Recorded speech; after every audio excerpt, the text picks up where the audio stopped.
One of the things in Frankl that kind of in Man's Search for Meaning, that definitely two points that really hit me hard when I was reading it was, one is I didn't understand the extent to which the capos, which were the Jewish prisoners that got taken on board to help and would get special treatment.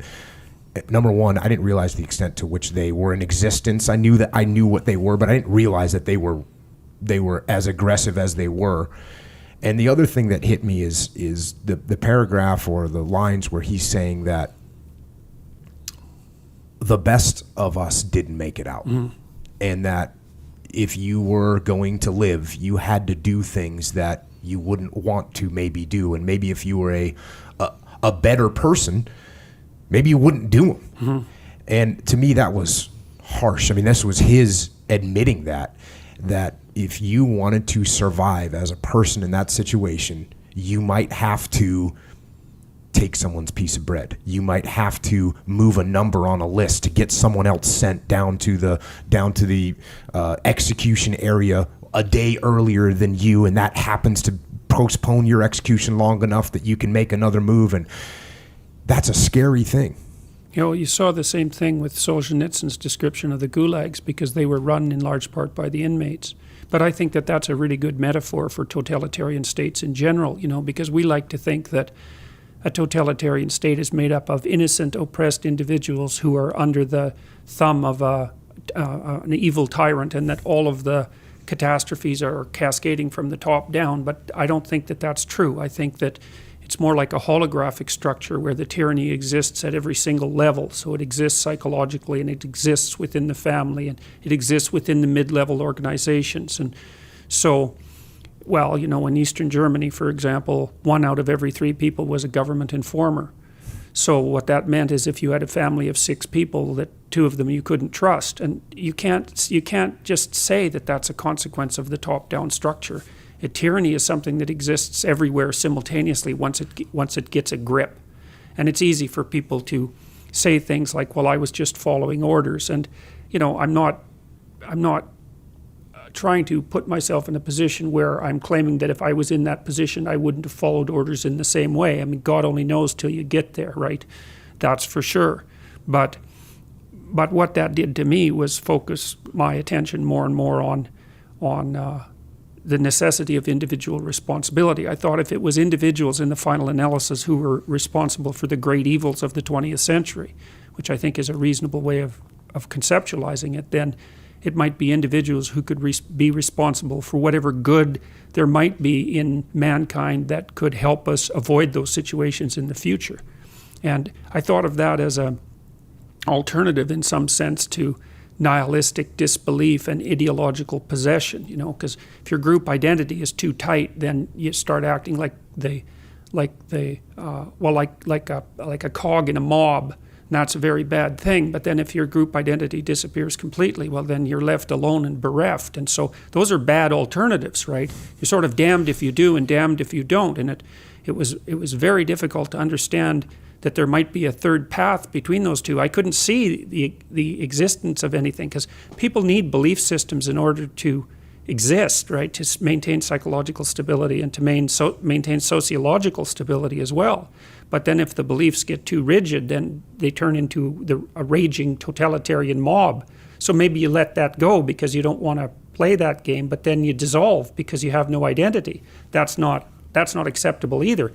When I first laid that out that clearly, it was really hard on me because I couldn't see a third path to that. But then I started to realize, and this was a consequence of reading the sorts of things that we already talked about, but also of starting to understand the underlying structure of mythology and what the heroic path meant essentially, and that meant adoption of supreme moral responsibility as an individual. Now, there's this idea in the New Testament, which is a really interesting idea. It's one of these bottomless ideas, and I mean that literally. You could study it forever and never get to the bottom of it. And the idea is that Christ is the person who takes the sins of mankind on himself, and there's something redemptive about that.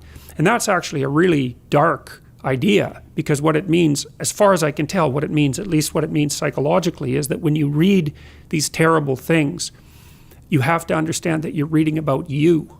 if you don't understand that you're reading about you, then you don't actually understand the stories, because you put yourself in the position where you're automatically the good person who would never do anything like that. And then these other people are, well, they're devils in some sense, right? And it's very easy for people to make that division. But it's a horrific realization when you think that that devil that you see outside is the same thing that's inside, and that you don't know until you're put in a situation like that what you might do. And then it's even worse, because if you look at the historical evidence, it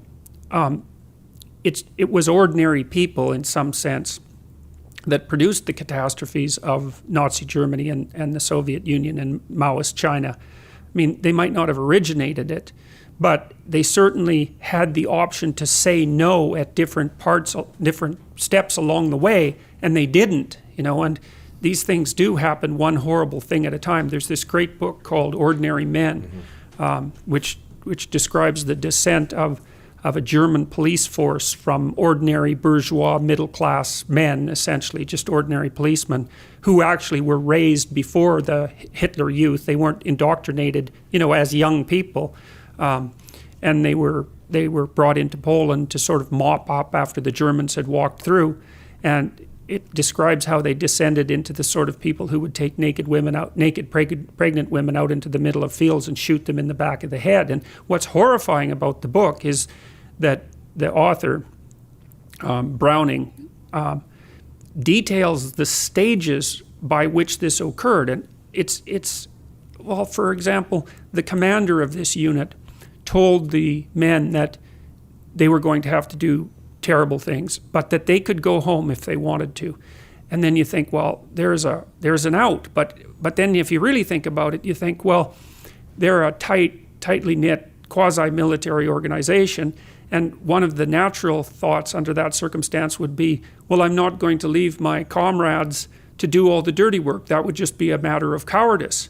And so you can see that that there's an ethical requirement that would keep you there to begin with. And then they were... Well, you're doing what you just said, which is taking the burden of this sinful activity on yourself. If you let everyone else do it, then you're not acting heroically. Well, right. And so it was easy for the men to get entrapped into that. And then, the requirements for their horrific action kept ramping up. And like each time they accepted the requirement of doing one horrific thing, the probability that they would accept the next requirement increased. And what is also really interesting about that book, Ordinary Men, is that it's not like these men didn't suffer. Like, they were suffering terribly. They were physically ill. They were vomiting. They were tearing themselves apart psychologically, but they didn't quit.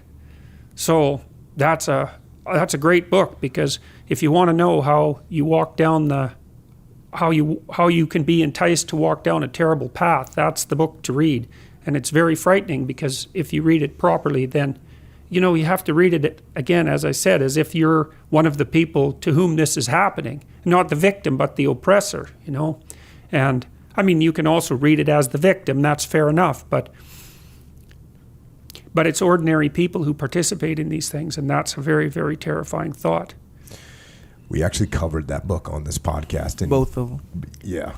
Both Viktor Frankl and Ordinary Men. And yeah.